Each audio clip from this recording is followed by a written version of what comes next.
Ton esprit ne s'arrête absolument jamais. Il réfléchit quand tu es en train de manger. Il réfléchit quand tu conduis ta voiture. Il réfléchit quand tu essaies de trouver le sommeil. Et il réfléchit même quand tu n'as pas du tout envie de penser. Et il arrive toujours un moment précis où tout cela cesse d'être productif pour se transformer en une véritable prison. C'est une prison sans barreaux, une cellule que tu as toi-même construite, pensée après pensée, jour après jour. Ce que je vais te partager aujourd'hui, ce ne sont pas de simples techniques de respiration tirées d'une application mobile quelconque, et ce ne sont pas non plus ces conseils génériques que tu as déjà lus un peu partout sur Internet. Ce sont plutôt 5 actions concrètes, des méthodes qui sont directement soutenues par la science moderne et par des milliers d'années de sagesse humaine. Ce sont des choses qui fonctionnent vraiment quand ton cerveau refuse tout simplement de se taire. Reste bien avec moi jusqu'à la toute fin de cette vidéo, parce que la 5e méthode est de loin la plus puissante, mais c'est aussi celle qui est la plus ignorée par la plupart des gens. Numéro 1. Écris tout ce qui te ronge de l'intérieur. Un esprit qui est plongé dans le chaos, c'est tout simplement un esprit qui est rempli de choses non traitées. Ce sont des pensées qui entrent dans ta tête, qui tournent en boucle et qui ne sortent jamais. Et le vrai problème, ce n'est pas le fait d'avoir ces pensées-là. Le véritable problème, c'est que tu les laisses vivre à l'intérieur de ta tête sans jamais leur offrir une porte de sortie. Le fait d'écrire ce que tu ressens n'a rien à voir avec la tenue d'un journal intime pour adolescents. C'est en réalité l'une des stratégies les plus étudiées en psychologie clinique pour réussir à réguler efficacement ton système nerveux. Quand tu prends la décision de sortir une pensée de ta tête pour la coucher sur le papier, elle cesse immédiatement d'être une menace floue qui flotte dans ton esprit. Elle se transforme en quelque chose de concret, quelque chose que tu peux regarder en face, que tu peux examiner et dont tu peux enfin te libérer. L'empereur romain Marc Aurèle a dirigé l'empire le plus puissant du monde, de l'an 161 à 180. Et pourtant, il trouvait le temps chaque jour d'écrire ses propres pensées. Il ne le faisait pas pour les publier, il le faisait uniquement pour se vider l'esprit. Ce que nous connaissons aujourd'hui sous le nom de « penser pour moi-même » n'a été écrit pour personne d'autre que pour lui-même. Et je crois que ça veut tout dire. Tu n'as pas besoin d'avoir une belle plume ou de bien écrire, tu as juste besoin d'écrire avec une honnêteté totale. Numéro 2. Mets ton corps en mouvement, même si tu n'en as pas du tout envie. Quand ton esprit est dans un état de chaos total, la toute dernière chose que tu as envie de faire, c'est de bouger. Et c'est très exactement pour cette raison que tu dois te forcer à le faire. L'exercice physique n'est pas seulement bénéfique pour ton corps, c'est littéralement l'intervention la plus puissante qui existe pour aider un cerveau qui se trouve dans un état de grande angoisse. Quand tu te mets à bouger, ton corps libère du BDNF, le facteur neurotrophique issu du cerveau. C'est une protéine que les neuroscientifiques appellent littéralement de l'engrais pour le cerveau. Cette substance va réduire l'inflammation neurologique, elle va régénérer tes connexions neuronales et elle va produire un sentiment de calme. Ce calme ne vient pas du fait d'ignorer tes problèmes, mais plutôt du fait de changer l'état biologique avec lequel tu y fais face. Ça n'a pas besoin d'être une séance d'1 heure à la salle de sport. 20 petites minutes de marche à l'extérieur, en laissant ton téléphone bien rangé dans ta poche, suffisent amplement. Ces 20 minutes font quelque chose qu'aucune séance de méditation assise ne pourra jamais accomplir de la même manière. Elles permettent de sortir ton corps de cet état de paralysie que le stress provoque inévitablement. Le philosophe stoïcien Épictète, qui était d'ailleurs né esclave avant de gagner sa liberté, disait que le corps et l'esprit ne font qu'un. Il expliquait que négliger l'un, c'est automatiquement négliger l'autre. Et aujourd'hui, 2000 ans de neurosciences modernes sont en train de lui donner totalement raison. Numéro 3. Arrête de nourrir en permanence cette pensée qui te fait du mal. Là, on aborde un point qui dérange souvent, parce qu'il exige une véritable honnêteté envers soi-même. Une très grande partie de cette tempête mentale que tu traverses, ce n'est pas le monde extérieur qui te l'inflige, c'est toi-même qui te l'inflige. L'esprit humain possède une habitude extrêmement puissante et destructrice que l'on appelle la rumination. C'est le fait de prendre une pensée douloureuse et de la retourner dans tous les sens, encore et encore, comme si le simple fait d'y penser suffisamment de fois allait finir par résoudre le problème. Et devine quoi ? Ça ne résout absolument rien. Ça ne fait que l'amplifier. À chaque fois que tu reviens vers cette pensée qui te blesse, à chaque fois que tu repasses cette conversation difficile dans ta tête, à chaque fois que tu t'imagines le pire scénario catastrophe possible, tu es en train de nourrir ce problème. Tu le rends beaucoup plus gros et beaucoup plus réel qu'il ne l'est véritablement. Sénèque, le grand philosophe stoïcien et conseiller de l'empereur Néron, l'écrivait avec une clarté absolument brutale. Nous souffrons beaucoup plus dans notre imagination que dans la réalité.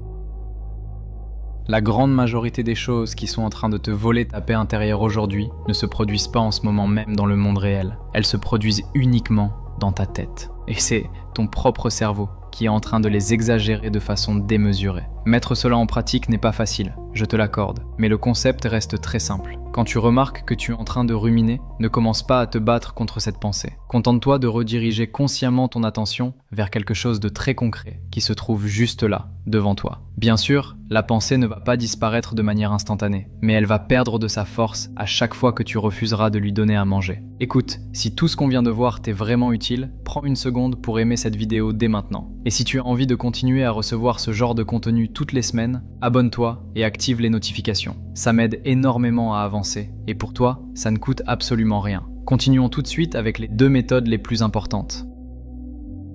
Numéro 4. Reviens au moment présent de manière totalement intentionnelle. La très grande majorité de ton bruit mental ne provient pas de ton présent. Ce bruit vient soit d'un passé que tu ne peux plus du tout changer, soit d'un futur que tu es incapable de contrôler. Et pendant que ton esprit passe son temps à vivre dans ces 2 endroits imaginaires, le seul endroit où ta vie existe réellement, c'est-à-dire le présent, est en train de t'échapper complètement. Marc Aurèle a écrit une phrase que je garde toujours gravée dans ma mémoire. Il disait « Limite ton temps au présent ». Et il ne disait pas ça comme un vague conseil spirituel, mais bien comme une instruction ultra pratique venant d'un homme qui gouvernait un empire entier et qui ne pouvait tout simplement pas se permettre de perdre sa concentration. Revenir au moment présent ne demande pas de faire 1 heure de méditation compliquée, ça demande juste 1 seule seconde d'intention pure. Essaie de nommer 5 choses que tu peux voir autour de toi en ce moment même. Ressens le poids de ton propre corps posé sur ta chaise.